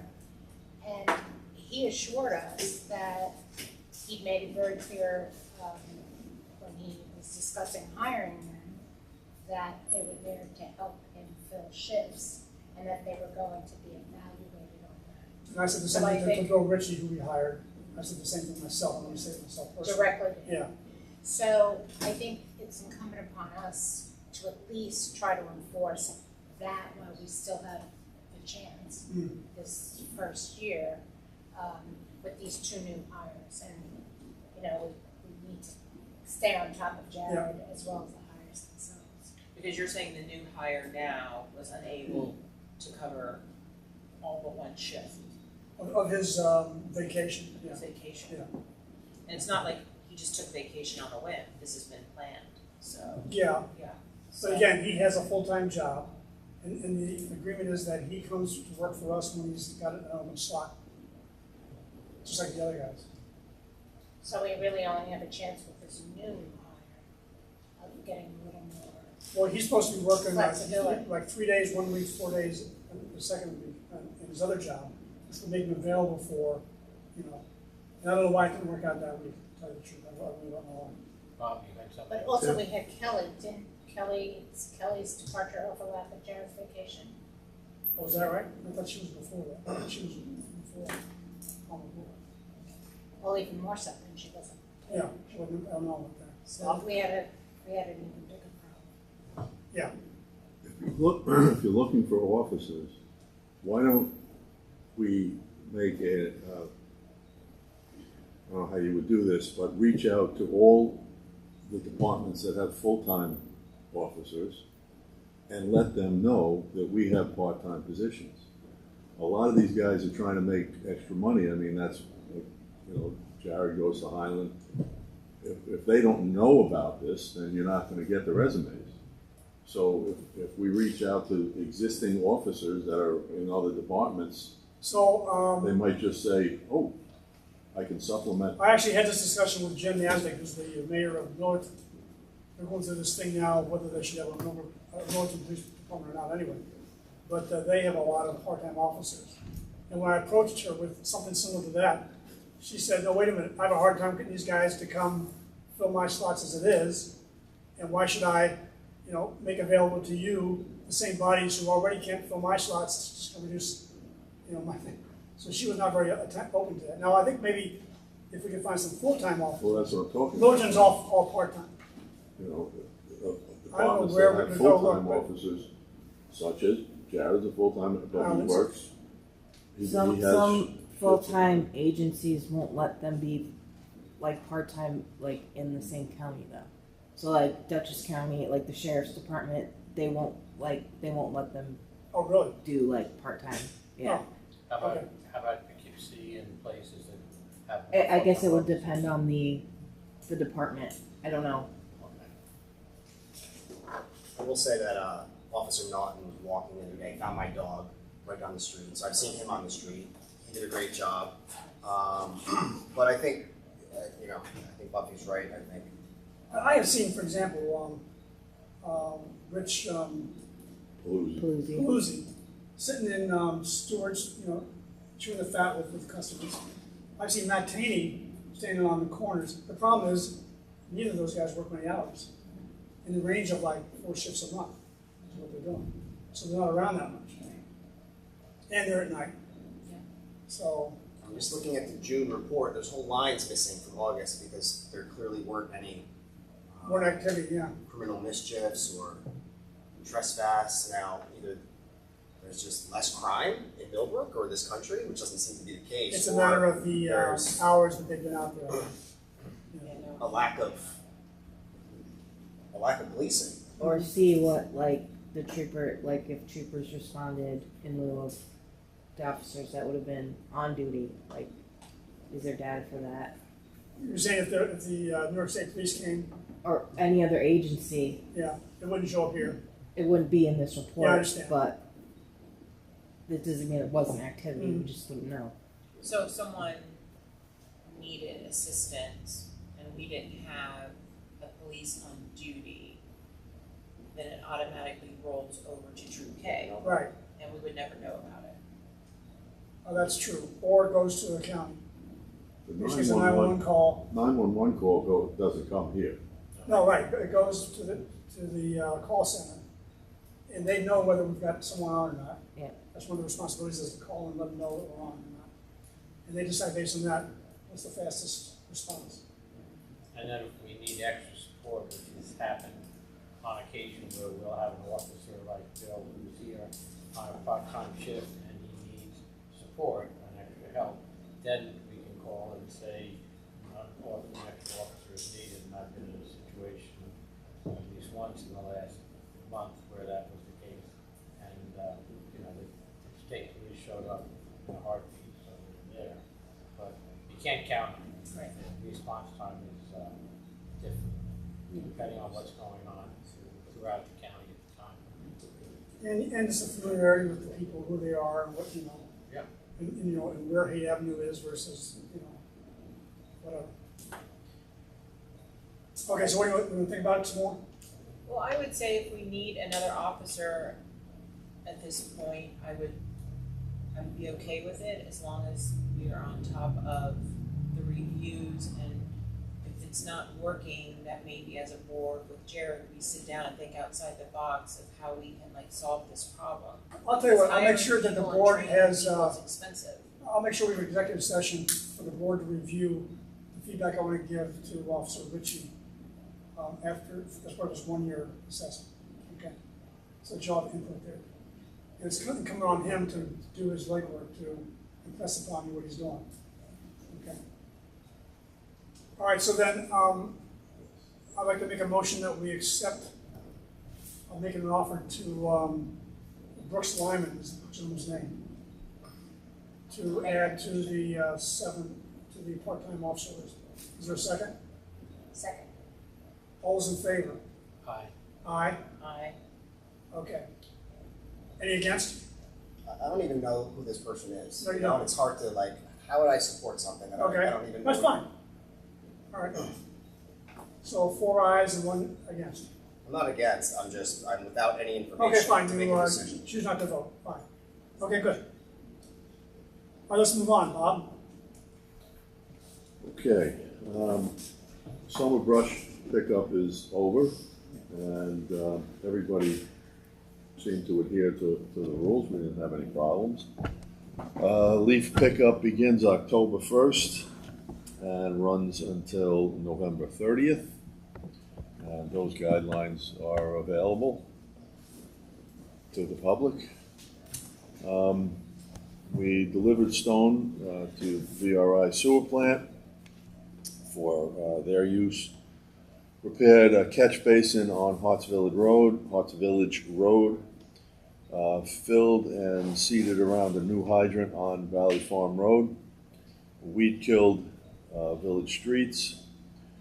Picked up storm damage after a wind event after hours. Swept 9 partners in Linden Lane of the excess stone used using East Coast road sweeping. That is a process that's done after the stone has worked itself in. There's usually an excess of, and that gets swept up. And we have retained that stone, and we're going to use it for you. You guys can use it instead of having to buy it. Returned oil and stone signs to Unionvale Highway Department with our thanks. Trimmed low-hanging branches obstructing sidewalk access and also signage on streets. Repaired a catch basin on Washington Avenue. Trimmed the roadside guardrail on Hart's Village. And trimmed roadside on Bennett Commons. Swept the washout and cleared catch basins on Valley Farm Road. Put up barricades and extra trash barrels for Community Day. Swept up gravel on North Avenue. Again, that was from the valve work. Yeah. Put up no smoking signs on Village Hall and Highway Garage. We erected and painted 14 sheets of plywood on the tennis court backboards. We covered a dead deer on homeowner's property with limestone. Came back later that week and buried it with wood chips and dirt. We erected a signpost on Church Street to accommodate the electronic speed sign. Picked up brush, of course, on the final day of brush season. What is not on the on your sheets because it was done today is we put up 4 posted signs on village property on the north side of the bridge. I guess there's been a lot of trespassing with kids and things like that going down toward the stream. And out on a limb, came in and grinded 5 stumps. 2 were on Maple, 2 in front of the Village Hall, and 1 at the water tower. And we have coming up December 1st, the 1 a.m. to 6 a.m. ban on parking for snow removal and plowing, and that goes until March 31st. December 1st. I'm sorry. Well, You said December 1st? what did I say? Oh, I'm sorry. No, December 1st to March 31st. December 1st to March 31st. Right. Bob, can I ask you a question? The dead deer on the resident's property, is that a service that we do for No. anybody? No, so here's a part, I gotta talk about that. Anything else, I want to cover the dead deer. Yeah. So there's this wasting disease that's going on with deer. It's called epizootic hemorrhagic disease. It doesn't transmit to humans, but what happened was a resident on Reservoir had a deer die in her backyard and was stinking to high heaven. It was behind a bunch of brush. Just didn't know it soon enough. The fact of the matter is, we were called after the carcass was well decomposing. It smelled high heaven. The vultures were all over it. They asked, what can we do? And so I asked Bob to go out and see what we could do. We called the Board of Health. They said, put lime on it, which is the first thing we did. Then we called the wild. What happened was the lime went on there, and the vultures just dug around the lime and started, opened it up again so it smelled as bad as it could. No benefit. Then Bob put dirt on it or mulch or whatever. And the problem is, again, as soon as you put it on, it covers it. It's good for like a few hours. The vultures and the flies or whatever work around it, get to the carcass, and open it up and start doing it again. The bottom line is, it would have been, and this is what I actually found a number in Albany, the Wildlife Health Unit, and they said, you can put on lime, you can put on mulch, you can put on manure, you can put on dirt, but at the end of the day, it's probably better if you just leave it exposed, let the scavengers do their due diligence, and that way the smell is there, but it's gone as quick as possible. Okay. And even then, when you put on the mulch or something, the scavengers went in there and they pulled the bones out from underneath there, so it was I hate to say it, I asked you to do this, you know, above and beyond the kind of do. I appreciate what you did. At the end of the day, we really shouldn't have done anything. So, the position of the village is, I'm going to put this in the newsletter. If you find there's a dead deer on your property, it's your job to have someone move it out to the street ASAP. And in that case, you will take it away, right? Oh, yeah. Get it to the street, have somebody pull it to the street for you, and then we will cart it away. But if it's on your property and it's already decomposed, like this, by the time we knew about this, to pull it would just break apart. You know, it was totally zero. And I asked Buffy if she would come help it, and she said no. No. So we actually did a lot of things that made no difference. So I apologize to you and the guys, Bob, for doing it, but I just was trying to figure out what can we do. And the bottom line is, at that stage, you should just leave it and let it rot. And by the way, the homeowner called again this morning. It smells again. What else can you do? I went up and I said, look, we can't do anything. That's it. You know, I'm sorry, but that's it. And so that's the position that we have. How long would it take scavengers to clean a carcass? Well, when they called us, it was like 2 weekends ago, and by last Friday, it was down to a skeleton. You know, now that was a week. Time in the middle of it. Yeah. Now the fact is, this was not sitting out in the open, so it didn't get a lot of sun. It was in a shaded area. But again, the vultures were there. I bet you there were 25, 30 vultures there. Yeah. And you know, flying all over the place. So it just wasn't a good situation for us to do anything about it. And I just considered it a learning lesson for me. But I do want to tell the village residents from now on, we'll do the carting away if you bring it to the edge of the street, or have someone bring it. But other than that, we just can't get in that business, because it doesn't make any difference. All right? And we really shouldn't be on anybody's property doing anything. Right. It's Because like Bob always tells me that every time I ask him to do it, he goes, problem. We do. All right, so the solution is to act quickly. So that's why we saw those vultures that day. Yeah. Okay. It wasn't my And creation. I got a call from Alpha Hitchcock was out there, but there was so many. No, it was the sky turned black over the county. Well, let me tell you, I got another call from a person who lives off of Alden in the condos. So go to the high school on the right, those condos. And she said that she had a big white 6-foot fence. And she said, all these vultures are flying over there and I have this terrible smell. Well, I'm sure there was a dead deer over there. The vultures were going on. Meanwhile, you know, they're sitting on the roof and the neighbor's roof or whatever. They're terrible. But they're harmless. And they do a good job of getting rid of the cars. It's just that with this wasting disease, We're going to have more. we're going to have more of it, right? So if you hear about it, just have them act fast. All right. I thought it was funny when the vultures were on a funeral parlor. On a lighter note for Bob, and I told Bob already, and I told you already, Mayor, but the new backboards at the tennis court, Bob did a great job. I saw them right after they were done, and there was another committee in Carlisle where they were playing, and they were praising you to high heaven and the guys. So that's good to they hear. were great. I mentioned, I'll just mention it now, because we're on it. Yeah, sure. The fencing on the right side of the backboard, I mentioned it to Bob briefly. Carlisle and Mindy had mentioned it. And the fencing on the left side of the backboard is sort of flush with the backboard, so the ball wouldn't go into their property or beyond the fence line. The right side is there's some holes there, so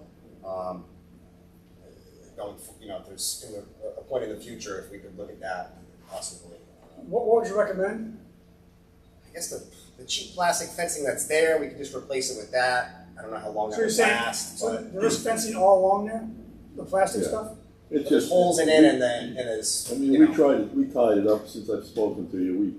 We secured it a little better, but the ultimate solution is to put a real fence under there. Can't afford it. And Well, people might be interested in donating for that. So.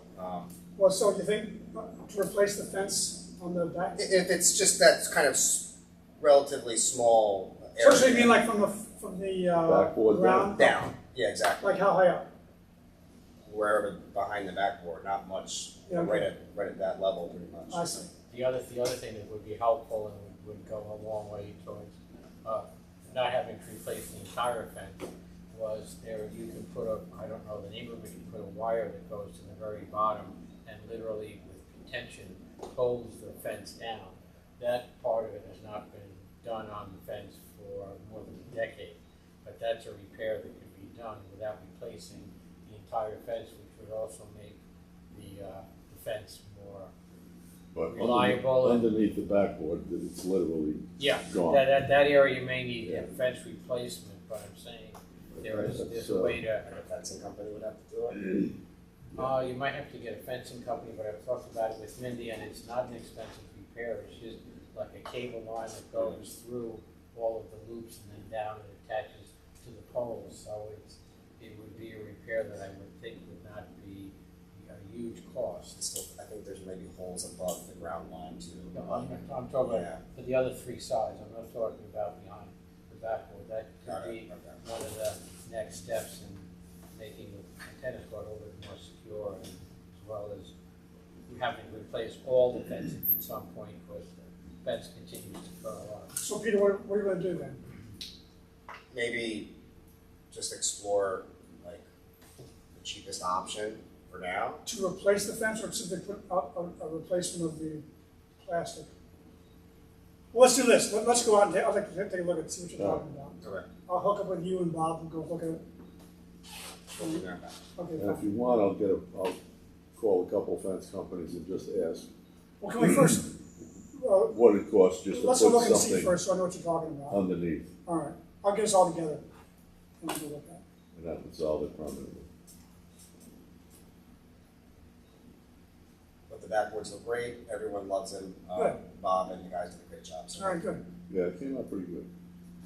I agree. All right, Bob, thanks. Any more questions for Bob? Okay, Scott. All right. For the month of August, the water produced 7,608,501 gallons. Average daily flow was 245,430 gallons. Performed all monthly maintenance and sampling. Replaced the water main valves at the intersection of North Avenue and Fountain Place. There was 2 there. We added a 3rd. Kinsley serviced the generator, and there was a water leak at 3280 Franklin on the corner of Church and Franklin where the meter broke. We replaced that meter and the leak was stopped. Well, by the way, item 2, the reason why he did replace those valves is because Bob's going to have that road paved next year. You all know that? Do you know? North Avenue? Yeah, okay. I'm surprised he didn't mention it in his presentation. Yeah. But from Franklin all the way to the bridge, they're going to replace the street. And so before that, Scott likes to get in there and replacing the water valves. So we don't have to go check the road in the future. I walked on that street, I saw that. You did? Okay, fine. All right, good. Any questions for Scott? How is the water level? I was just going to mention that. Good. It's actually doing very well after the recent 3.5 inches of rain. Nice. So combine that with people not watering their lawns anymore because it's rained. The levels have maintained around 12.5 to 15, whereas we were down closer to 10. Oh. So it's yeah. Good. 3.5 inches of rain, that helped give us some water, but also with the flows, we'll see next month, but we were averaging about 220 to 240,000 gallons a day. Probably the last week it's been about 160. Is that right? Yes. So people really did shut off the faucet. Well, there's no, if it's anything like my lawn, everything's green and growing like Oh, weed. now they have. Yeah, you're right. Yeah. So. What's that? Or you just seeded it every wall. Yeah, right. I mean, you did a perfect time. Or you can water away, it sounds like. Thank God, I feel so guilty. Oh, yeah, Bob, we just talked about the replacement of the meters on Front Valves. Street and the valves, right? The paving is still scheduled for next week. Yes, I'm sorry, I didn't include that. Right. Paving is Wednesday and Thursday. Wednesday and Thursday. Everybody's been notified and alerted, and It shouldn't be a big problem. Optimism. Well, the church, it actually worked out, the change from Tuesday to Wednesday worked out better for the church because they don't have services. So it's a 2-day project, they paved up the road the first day, and they paved it the second day, roughly how it works, right? Right. Just in addition, since it's still Scott's report, but Scott and I have to set up a date tonight before I leave on when he's gonna go down through town on Franklin and then locate the infrastructure that needs to be addressed. I did that this morning, but we still need to walk it, so I got everything marked. Good. Okay. But you and I will go down and we'll look at everything. Good. So same thing, so replace the water valves along the sidewalk, Yeah. replace the sidewalk. I got about 6 of them. All right, good. And a hydrant. And a hydrant, oh, you're right, okay. All right, sewer. All right, for the month of August, total effluent flow is 3,167,000 gallons. Average daily flow was 102,200. Precipitation, 1.3 inches. So in one day, we probably had more than August and July combined. Okay. So you can see the difference in the water there. Performed all maintenance and sampling. Kinsley serviced the generator at the sewer plant, and there is a leak on the radiator, and something we're going to have to deal with. We have antifreeze there, and we are keeping track of it. They gave us a quote to replace it for $6,800. Okay. So, I've been in contact with Delaware because I know the upgrades in the future, and I don't know how much money you want to throw at something that's going to be replaced at some point. So, we'll have The to. future is out there, right?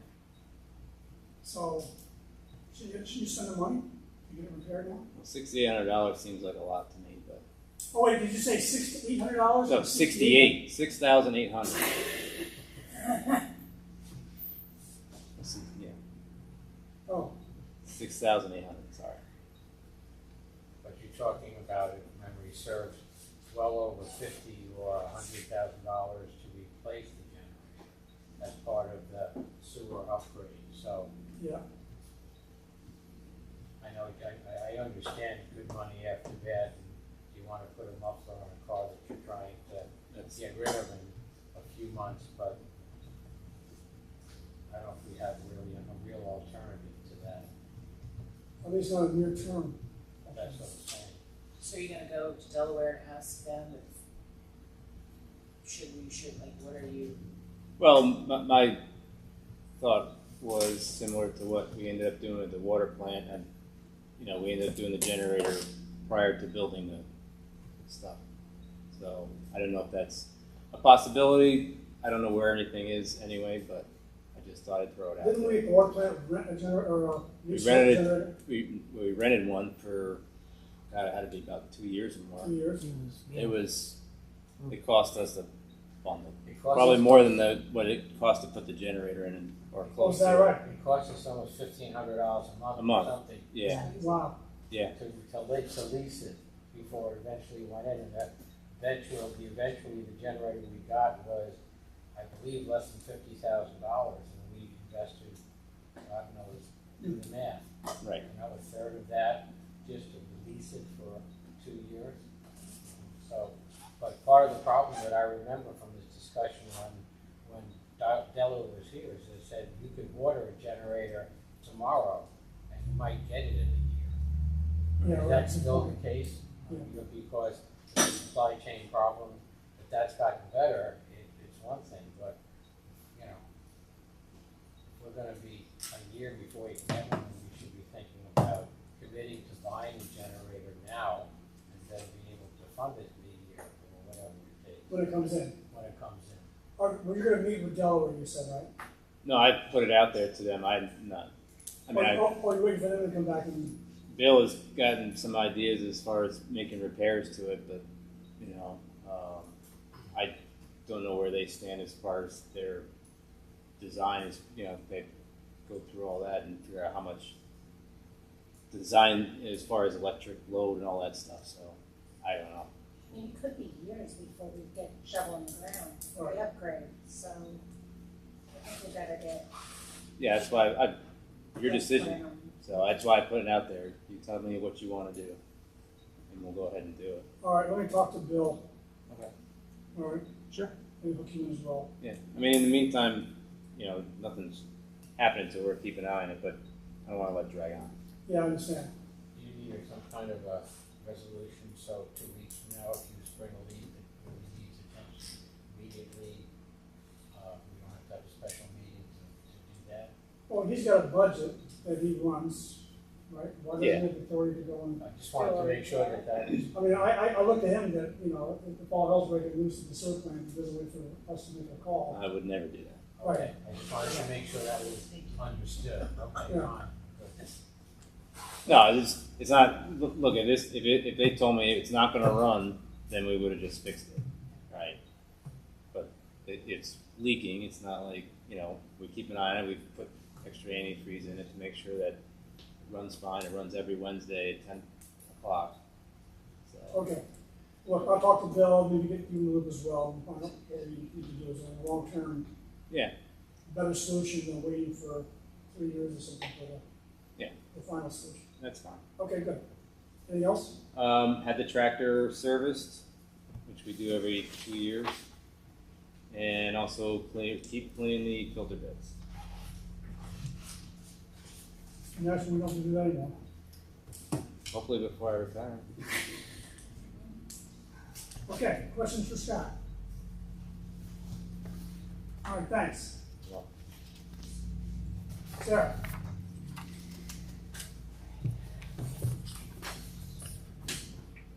Sorry. All right. Hello, everyone. Hello. So I will be reading the treasurer's report for the bank balances ending August 31st, 2022. For tax account, we have $1,087,000.03. General fund, $56,126.79. Water fund, $132,871.82.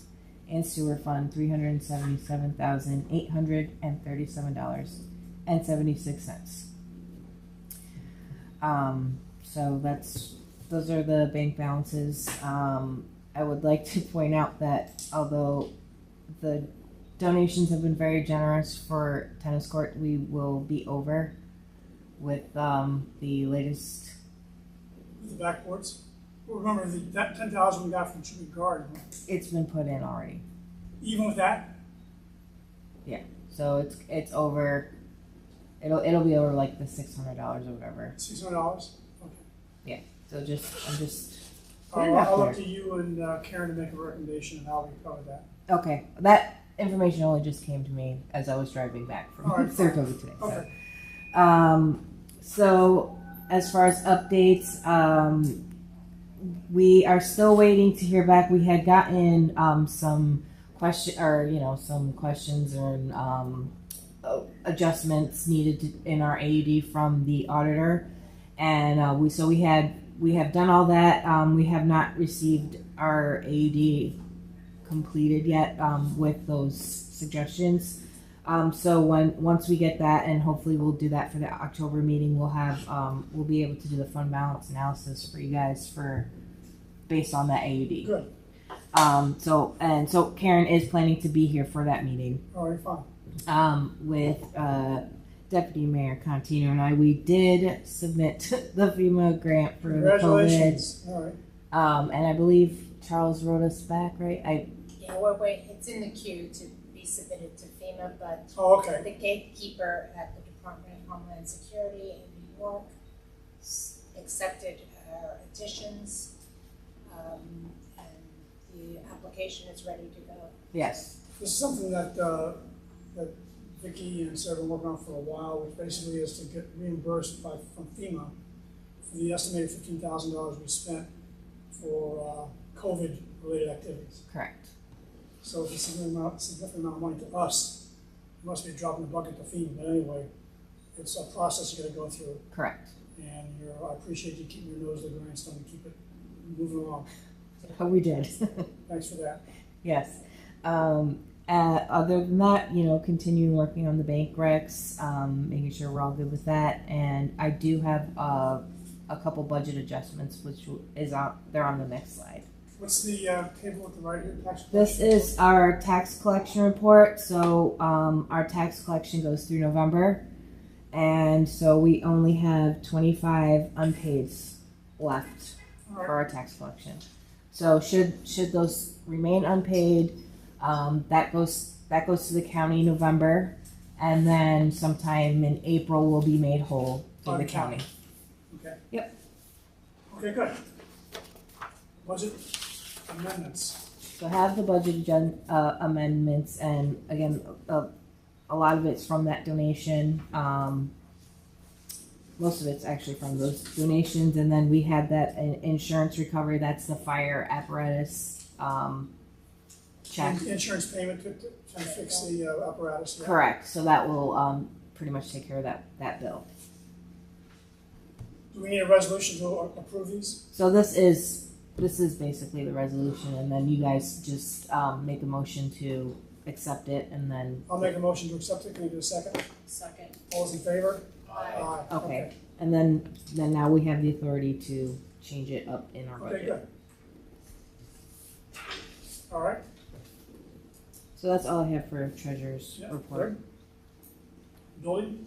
So for building, since I wasn't here for the last meeting, I have the July numbers. So 4 permits were issued. We had 2 certificate of compliances, 2 certificate of uses, and the total fees collected was $1,465 for July.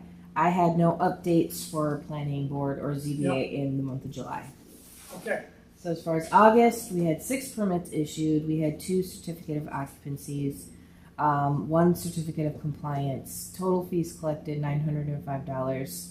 I have no updates for planning board, but I did get an update that on the 19th of this month that there will be a public hearing for a generator on Franklin through the ZBA. I believe they are short setbacks or something like that. So For what? I believe they don't meet the setbacks, so they is need a that right? variance. Okay. Yeah. Where on Franklin is it going to be? Business area? I'd have to check with. I don't remember off the top of my head. Okay. I'll be honest. Buffy and I would be very interested in knowing. Okay, good. Questions for Sarah? All right, new business. So I'm not going to discuss it this month. The proposed changes to the zoning law. Ian did make updates to our chapter on zoning to address 3 things. One is lining on the sidewalks. The second one is the signs. Removing the exception for the sign. What's the third one? There's 3 changes anyway. I asked Ken to go through it first before I give it to the board. So we're not going to discuss it today. There's a resolution. I want Kim's okay on it first before we bring it to you. I'll send you guys a draft of it, or the copy to look at between now and the next meeting, and then we can discuss about a resolution next meeting. All right. So that's TBD. I can't think of the third thing. Anyway, fine. There's 3 things in there. Okay. Sidewalk status. I talked about the deer. Mike's talked about the sidewalks. Vicki, any update on the V&T chapter code update? Yes. Well, only that at this point, Officer Witt and Trustee Rodriguez and I need to meet to finalize a draft to share with the board of trustees. Okay. And that will happen shortly. So again, I'd like to get a draft to all the trustees for us to look at beforehand. Of course. Yes. I think we're just waiting on Jared because he's been out to go over it. I sent it to him. I went through and we inserted a lot of stuff of what we are proposing. Okay, So fine. I think we're just waiting on him to go over it, to make any corrections. Okay, fine. And he had suggested that maybe we should just meet. Yeah. So Yeah, absolutely. Good, So I'll pin him down. all right. EV charger? EV charger. I have nothing new to report. We're waiting on, really the ball is in the town's court. The next step is to set up a meeting with the manufacturer and installer to come down and look at the site, so. Okay. All right, good. Peter, any more about the tennis court? You want to cover that? Okay. We had a resolution that we were going to bring forward for the sewer connections. I asked the town to give me some words and put in a resolution of what requirements they have for anyone who comes forward and wants to hook up.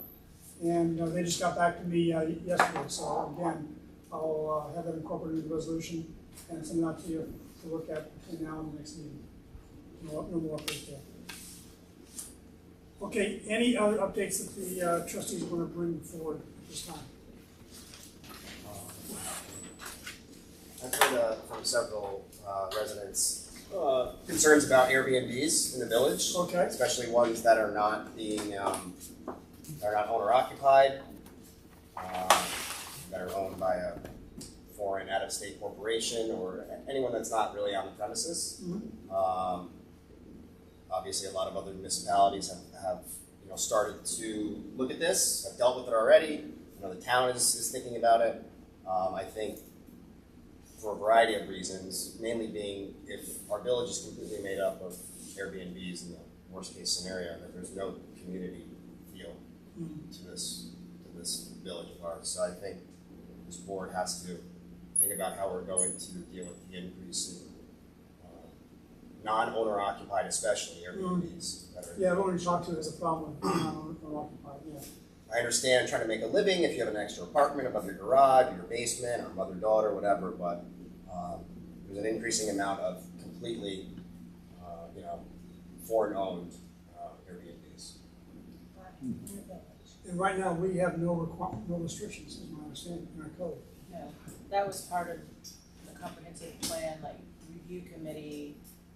When they submitted their report, they said that there was a lot of concern about the Airbnbs and whether they should be owner occupied or not, and if there should be a system put in place where people need to register them and on a yearly basis and have permits and everything needs to be sort of written into the code of how we're going to handle it. And there were several questions asked what people were concerned about, and the committee recommended starting out with like the top 5, sort of implementing those as a process somewhere to start the process. Mm-hmm.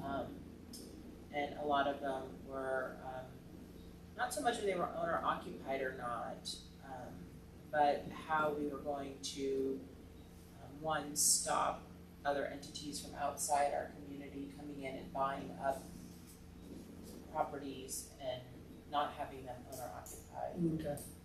And different things. So that was all sort of laid out in that comprehensive plan.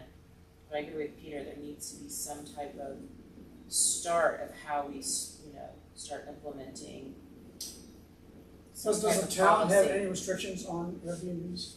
The town has none as of now that we know of. And the state doesn't either yet. No, and until we get something on the books, we can't start collecting these taxes that would be coming to us from occupancy taxes that are paid for these Airbnbs. So the sooner we get something on the books and how we want to handle it, and actually start bringing in some revenue. Does anyone want to take that job to put together? Just so you know, NICOM did have a class on this. Oh, really? Today, but I attended a different class. Yeah.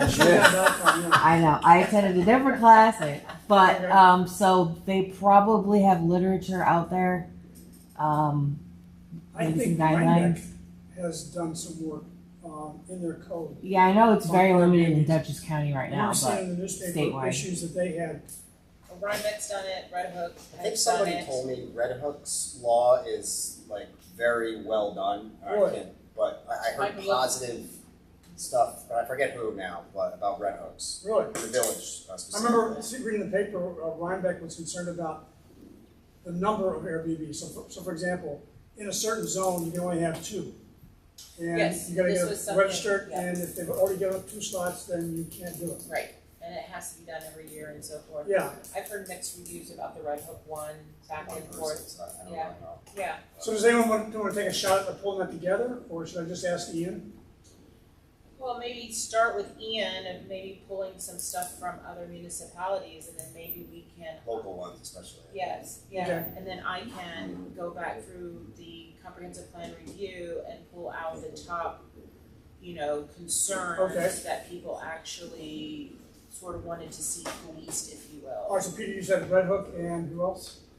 You said Rhinebeck. I heard Rhinebeck has something, I think. Yeah. I think the first step, Does Beacon have anything? I don't know. I'd be happy to look at a bunch of. Could you?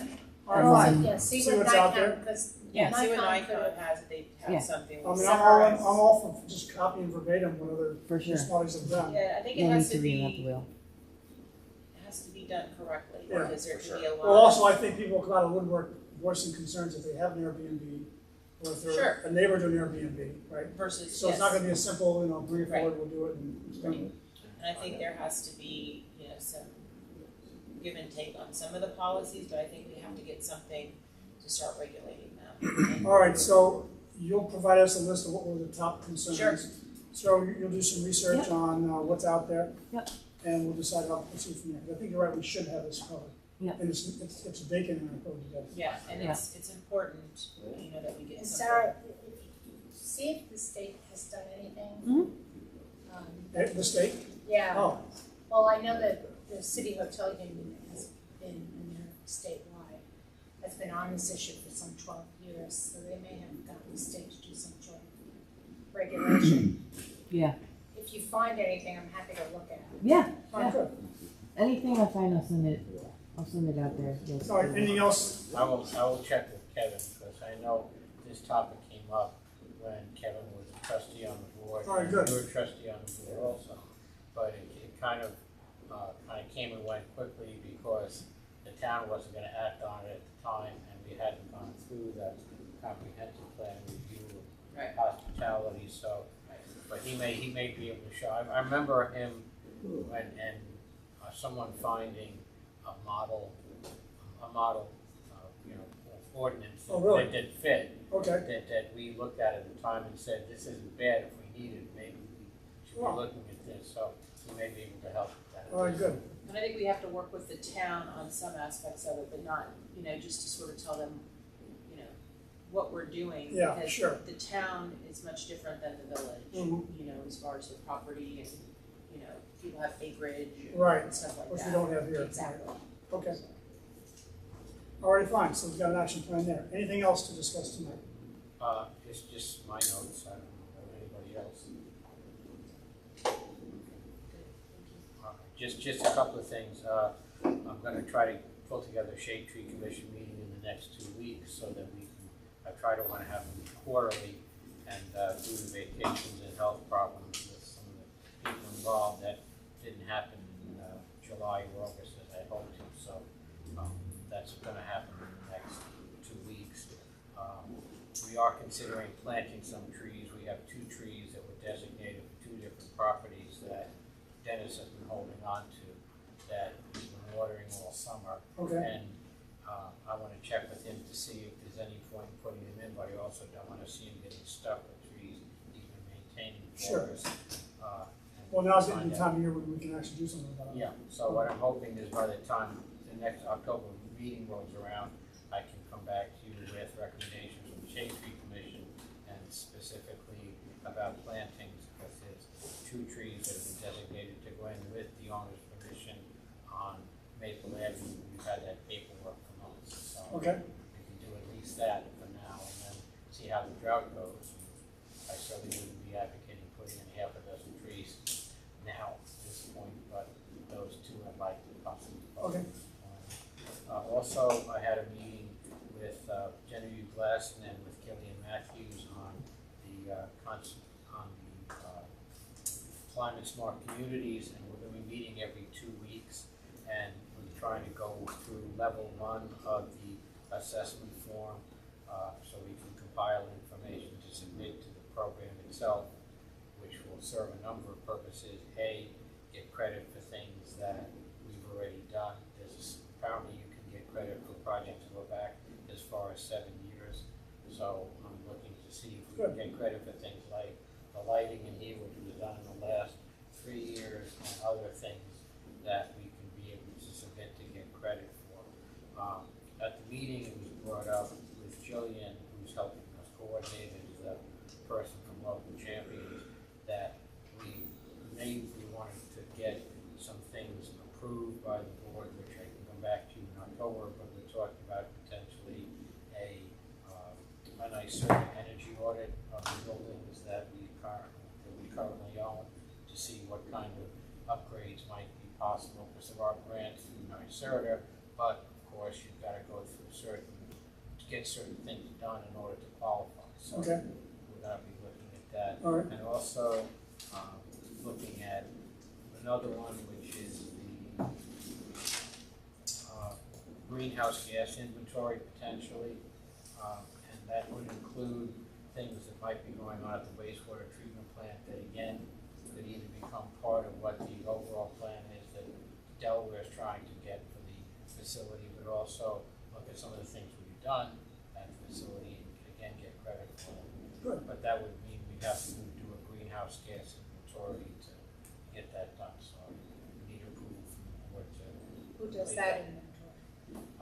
I think it gets done through the Hudson Valley Regional Center that handles that. We'd have to get permission to be able to do that from the board itself. And the Hudson Valley Regional Commission, Ellen Peck, I've been involved with her to be able to see if we can do that. She also emailed me yesterday and said that if we have, we don't currently have our code enforcement officer as part of this school, then what you should be looking for, but that's down the road, but that's something else that most communities do. Once they get the inventory done, they get the code enforcement officer trained, and with each of these things you compile points, and it's kind of ongoing. I asked Ken if he's doing that for any other municipality that he's managing, so. Yeah, I wasn't sure if he's doing it through Red Hook or Arlington or any other, because if he has had the training already and we're not aware of it, we could be able to get those points and you wouldn't have to go through the additional training. Okay. Anything else? So just that, and I think that other going to a CAC meeting and participating in community. Thanks for your help on Community Day. Big help with the parade and the most people around. Well, we all kind of pitched in, and we were giving out things, and you were helping with traffic. Yeah, I think you did a nice job of managing the table and Sarah's absent. Buffy was helping in front of the shop, walking around. So. It's a good day. Staffing the day. Staffing the table. Staffing the table, okay. Oh, staffing it. I'm not. Howard, any questions from the public? No, I don't have any questions. I was interested, just a comment, to see small town democracy at work when you settle on a sign. What you would expect to have with community input on a sign, and the benefit of living in a small town, everybody gets to say something. Well, that was nice. That was nice. Just wait till we go home and read our email boxes. But anyway, okay, thanks. Anything else? All right, the next meeting is going to be October 12th. Can I get a motion to adjourn? So moved. Second? Second. All those in favor? Aye. Thank you all. Does anybody want to look at these now, or look at them I looked at the sign, to be honest. I didn't look at the So who gave me this? Matt, second one. pass those out. I didn't look at it, but I'll sign it. Did you see that? Thank you. 6 foot long. You pass it out to other people too? Yeah. Came around.